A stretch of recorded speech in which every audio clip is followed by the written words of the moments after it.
Hola chicos, ¿cómo están? Espero que cada uno se encuentre bien. Y pues bueno, nos reunimos nuevamente para discutir acerca de cómo la palabra de Dios nos habla el día de hoy. Puntualmente, qué es lo que el Evangelio de Marcos tiene para enseñarnos. La semana pasada habíamos visto la entrada de Jesús a Jerusalén. Y habíamos reflexionado un poco en cómo ya el ministerio de Jesús, el tiempo de Jesús aquí en la tierra, estaba pasando.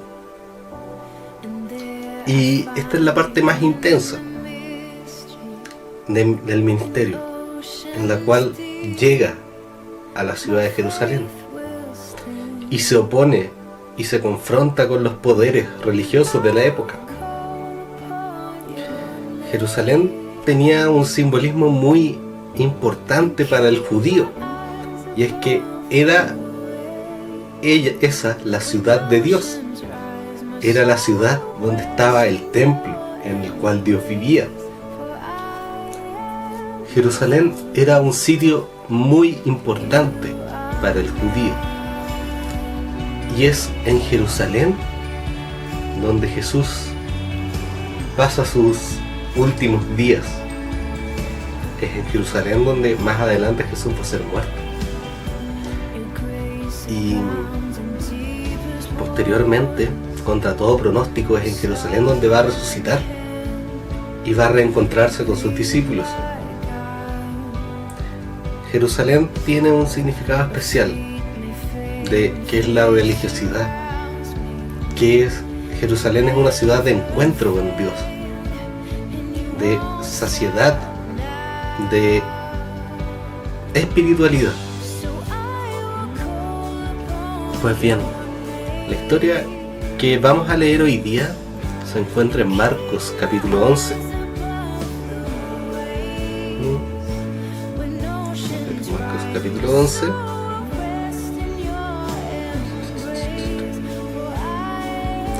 Y tiene mucho simbolismo. Por símbolo entendemos a imágenes que representan otra cosa, no exactamente lo que la imagen produce. En este minuto no se entiende, pero pasemos a leer lo que pasó. Jesús había entrado en Jerusalén, muchos lo habían alabado y exaltado. Sin embargo, se retira de Jerusalén sin nadie lo recibe realmente. Es una aclamación vacía. A la mañana siguiente, cuando salían de Betania, Jesús tuvo hambre. Vio que a cierta distancia había una higuera frondosa, así que se acercó para ver si encontraba higos, pero solo tenía hojas, porque no había comenzado la temporada de higos. Entonces Jesús le dijo al árbol: que nadie vuelva a comer tu fruto. Y los discípulos le oyeron. Esto comprende del versículo 12 al 14. Jesús había ido a Betania, una ciudad cercana a Jerusalén, a pasar la noche. Estaban volviendo hacia Jerusalén. Pero hay un problema. Jesús tiene hambre. Jesús estaba en Betania, seguramente en casa de amigos. Jesús, si hubiese querido comer, habría comido antes de partir. ¿Qué tipo de hambre tendría Jesús? Se refiere aquí a un hambre de la que tenemos nosotros cuando pasamos demasiado tiempo sin comer, o quizás un hambre espiritual, un hambre de el reino de Dios. Y en eso, mientras va caminando, se encuentra con una higuera. La higuera es un árbol frutal, un árbol que entrega alimento. Y vemos que la higuera aquí tiene grandes hojas, o sea, está cargada de verde, está llena de vida. Y sin embargo, la higuera no tiene frutos. ¿Sirve una higuera sin frutos? ¿Sirve un árbol sin frutos para saciar el hambre? Y la respuesta es que no. Este árbol no tenía frutos para satisfacer el hambre que Jesús tenía. ¿Qué representa la higuera? ¿El problema es solo el árbol o es lo que el árbol representa? Y en el Antiguo Testamento encontramos que la higuera es un símbolo de Israel. La higuera representa el pueblo de Dios. Y vemos que Jesús se encuentra con el pueblo de Dios grande, verde, lleno de vida y sin frutos. El pueblo de Dios que debía entregar la palabra de Dios a todos, aquí aparece como una higuera que no da alimento. Y Jesús declara que nadie jamás vuelva a comer fruto. Marcos nos cuenta, no era tiempo de higos. La higuera no tenía por qué tener higos. Pero esto nos ayuda a darnos cuenta que el tema no es si era o no era tiempo de fruto, sino que la higuera espiritual de Israel debía tener frutos y no lo estaba teniendo. La higuera espiritual de Israel debería haberlo recibido con los brazos abiertos y haber acogido a Jesús en su entrada triunfal. Y sin embargo vemos que no lo reciben y se marcha al día siguiente. Cuando llegaron de nuevo a Jerusalén, Jesús entró en el templo y comenzó a echar a los que compraban y vendían animales para los sacrificios. Volcó la mesa de los cambistas y la silla de los que vendían palomas, y les prohibió a todos que usaran el templo como un mercado. Les dijo: las escrituras declaran, mi templo será llamado casa de oración para todas las naciones, pero ustedes lo han convertido en cueva de ladrones. Cuando los principales sacerdotes y los maestros de la ley religiosa oyeron que lo que Jesús había hecho, comenzaron a planificar cómo matarlo, porque tenían miedo de Jesús, porque la gente estaba asombrada de su enseñanza. A la entrada de Jerusalén veíamos esta higuera que no tenía frutos. Esta higuera verde, este árbol verde que prometía alimento, y sin embargo este alimento que prometía quedaba en eso, porque no poseía ningún fruto. Ahora Jesús entra en el templo de Jerusalén, el lugar donde la gente debía encontrarse con Dios, y se encuentra a vendedores, a cambistas, a gente que está lucrando, gente que está haciendo dinero con la espiritualidad. Jesús se indigna de esta situación, porque el templo de Dios, que debía ser el lugar de comunión, donde la gente debía encontrarse con el Señor, estaba convertido en prácticamente un mall, donde la gente iba a comprar y vender, y donde los sacerdotes ganaban dinero aprovechándose del deseo de los asistentes del templo que buscaban el perdón de Dios. Vemos que el templo que debía entregar la comunión con Dios no estaba haciendo eso. Y Jesús da vuelta a la mesa de los cambistas y echa a los vendedores, indignado, porque como él dice, mi templo será llamado casa de oración para las naciones, pero ustedes lo han convertido en una cueva de ladrones. El templo de Dios estaba para que la gente se reconectara con Dios. Pero los fariseos, los líderes religiosos, habían utilizado el templo para sus propios fines, para poder ganar ellos poder, para poder ganar ellos dinero. Y Jesús, en un acto violento, podríamos decir, expulsa y purifica el templo, saca todo lo malo, todo lo que estaba dañado. El templo de Dios estaba destinado a ser una higuera con fruto, a ser un árbol que diera alimento. Pero así como estaban las cosas no podía ser. Y expulsa a los vendedores.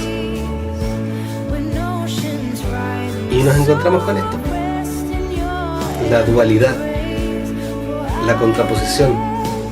El árbol que debía tener frutos no tenía fruto. El templo que debía ser casa de oración no era casa de oración. ¿Había esperanza?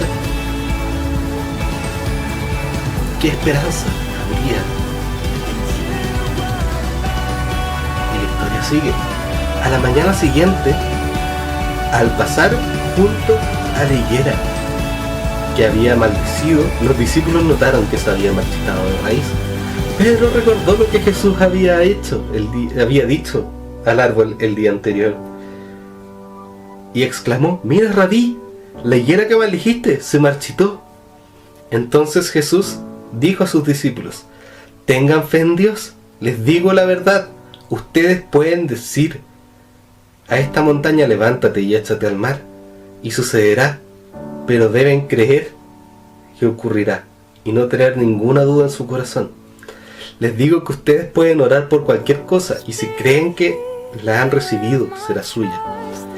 Cuando estén orando, primero perdonen a todo aquel con quien guarden rencor, para que su Padre que está en el cielo también perdone a ustedes sus pecados». Nuestra historia parte con una higuera con un árbol que prometía dar frutos, pero no entregaba fruto, no tenía fruto. Ahora después nos encontramos con un templo que debía entregar el mensaje de Dios, y sin embargo no lo estaba entregando. Jesús violentamente expulsa todo lo malo de ese templo. Expulsa a quienes estaban aprovechándose de la situación para enriquecerse de manera injusta.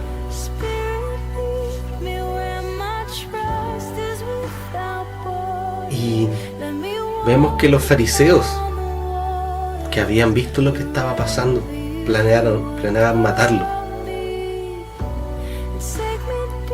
Y ahora, para cerrar este capítulo, Jesús vuelve a pasar por esa higuera a la mañana siguiente, y esta vez la higuera está seca. Jesús ha anunciado que lo que está pasando en Jerusalén no está bien, y que este templo, como lo tienen funcionando, no puede sino ser destruido. Este templo promete una conexión con Dios, y sin embargo lo han convertido en una cueva de ladrones. Este templo tiene que ser destruido completamente para reformular algo totalmente nuevo. Eso es lo que Jesús ha anunciado. Eso es lo que Jesús le anunció a los líderes religiosos al expulsar a los vendedores. Este acto de Jesús violento viene como confrontación a un problema sumamente serio, esperando generar arrepentimiento de parte de los líderes, esperando generar una respuesta, una autocrítica, quizás a cómo han estado haciendo las cosas.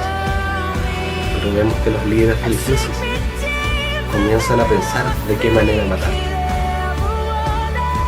vieron el signo de Jesús, vieron que Jesús estaba apartando lo que estaba mal. Pero en lugar de reflexionar, su corazón se endureció y planeaban cómo hacer para matarlo, cómo matar a Jesús. Este que era verde que aparecía al principio, ahora se ha secado. Porque son los mismos líderes religiosos los que ya han rechazado a Jesús.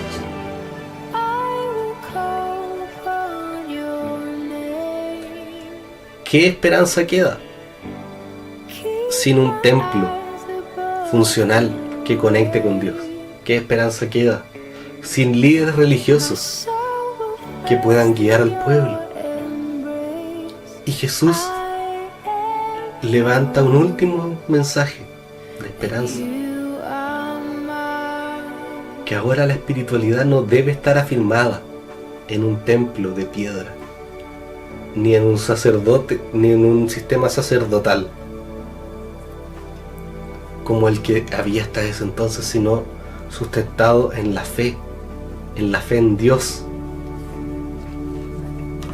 Para repetir lo que Jesús enseñaba: tengan fe en Dios. La era del templo, la era de los fariseos, estaba llegando a su fin. Ya no tenía cabida, porque era tan tergiversado, era tan distorsionado lo que ellos ofrecían, que ya no podía ser parte de lo que Dios estaba haciendo, sino que ahora debía levantarse algo completamente nuevo, una nueva identidad que estuviera centrada no en el templo, sino en la fe en Dios.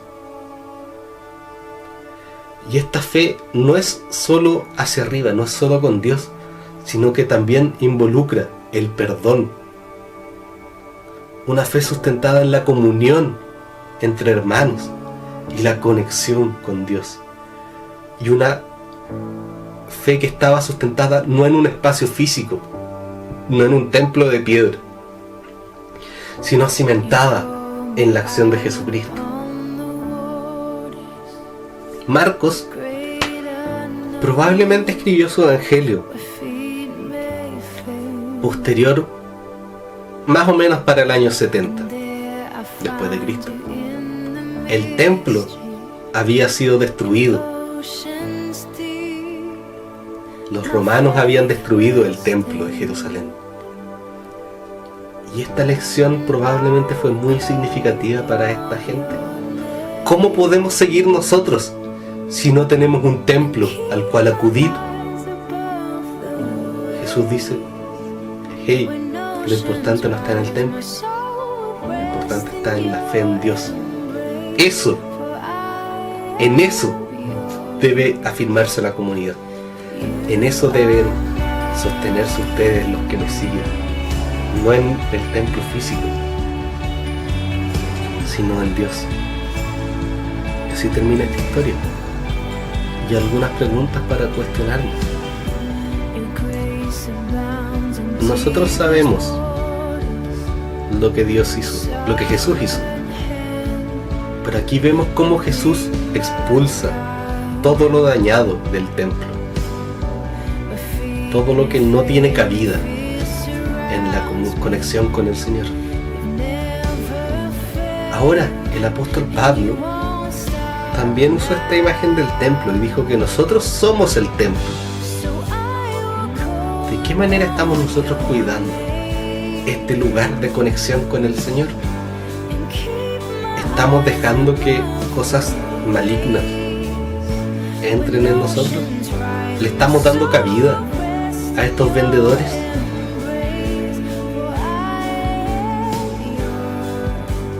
Segundo,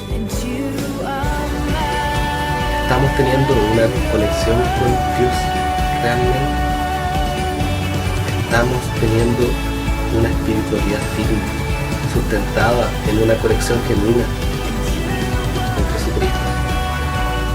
Son dos preguntas importantes para hacernos. esta es la historia de dos higueras, de una higuera y un templo. La espiritualidad estaba centrada en este espacio. Jesús vino a destruir eso porque estaba dañado, y en su lugar vino a elevar algo completamente nuevo. Oremos. Gracias, Señor, por estas oportunidades que nos das de poder reflexionar en lo que tú hiciste. Gracias te damos porque tú utilizaste al escritor de Marcos para poder ilustrar de manera tan original tu mensaje. Te pido que tú ayudes a nuestro corazón a ser receptivo a lo que quieras enseñarnos. Que tú puedas ayudarnos también a cambiar nuestra vida en aquellas cosas que no corresponden. Gracias te doy por cada uno de los chiquillos que me está escuchando. Te ruego que tú seas trabajando en ellos. Y te pedimos, Señor, también por este país. Te pedimos por el proceso que estamos viviendo. Te rogamos que tú puedas dirigirnos hacia un mejor futuro. Gracias te damos por todo en el nombre de tu Hijo Jesús. Amén. Bueno, chicos, nos estaremos viendo. Hasta la próxima.